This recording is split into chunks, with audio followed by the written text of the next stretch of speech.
భారత విదేశాంగ విధానం అఫెన్స్లో ఉన్నటువంటి ఫస్ట్ టైం. ఎప్పుడు డిఫెన్స్లో ఎవడన్నా మనల్ని తిడితే అక్కడికి ఒక ప్రతినిధి బృందాన్ని పంపించి అబ్బాయి మీరు పొరపాటును తిట్టారండి, కొంచెం అది ఉపసంహరించుకోండి అని చెప్పి మనం వాళ్ళని బతిలాడడం, వాళ్ళు మేము చూస్తాంలే అని చెప్పడం, దాన్ని పత్రికల్లో రాసుకుని సంతోషపడిపోయినటువంటి రోజుల నుంచి నువ్వెవడరు గొట్టం మమ్మల్ని తిట్టడానికి అనేటువంటి స్టేజ్లో ఉన్నాం ఇప్పుడు. సరిగ్గా చెప్పాలంటే పచ్చి నాటు భాషలో చెప్పాలంటే ఆర్మేనియా, అజర్బైజాన్ ఈ రెండు దేశాల మధ్యన గొడవలు ఉన్నాయి.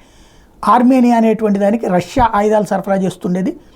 అజర్బైజాన్ వచ్చేటప్పటికి ఈ మతపెచ్చతో ఉన్నటువంటి దేశం, ఇస్లామిక్ మతరాజ్యం కావాలని కోరుకునేటువంటి దేశం. దానికి ఆ మతగులతో పాకిస్తాన్ వాళ్ళకి అనుగుణంగా, ఇరాన్ వాళ్ళకి అనుగుణంగా వ్యవహరించడం ప్రారంభించింది. భారత్లోని కాశ్మీర్ వ్యవహారంలో జోక్యం చేసుకోవడం ప్రారంభించింది. కాశ్మీర్లో ఆర్టికల్ 370ని ఎత్తేయడాన్ని వివేదించింది. అయోధ్యలో రామాలయ నిర్మాణాన్ని వివేదించింది. ఇవన్నీ చేసింది. మరి మనం చూస్తూ ఊరుకుంటాడు నరేంద్ర మోడీ సర్కార్. వాళ్ళకి వ్యతిరేకంగా గొడవ చేసేటువంటి ఆర్మేనియాకి ఆయుధాలు అమ్మడం ప్రారంభించారు. వాళ్ళు డబ్బులు ఇస్తారు, మనం ఆయుధాలు అమ్ముతాం. ఇక్కడ రెండు, ఒకటి మన శత్రువుకి శత్రువు, మనకు మిత్రుడు, రెండు ఆర్థిక లాభం ఉంది.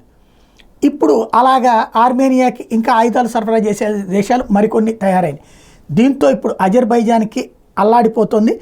అజర్బైజాన్ తాజాగా ఇండియాకి, ఫ్రాన్స్కి, గ్రీస్కి వార్నింగ్ ఇచ్చింది. Azerbaijan issued a warning to India, France and Greece as they reportedly plan to arm Armenia. Armenia has been diversifying its arms imports since Russia failed to deliver arms. Azerbaijan and Armenia have been engaged in a border conflict for a long time.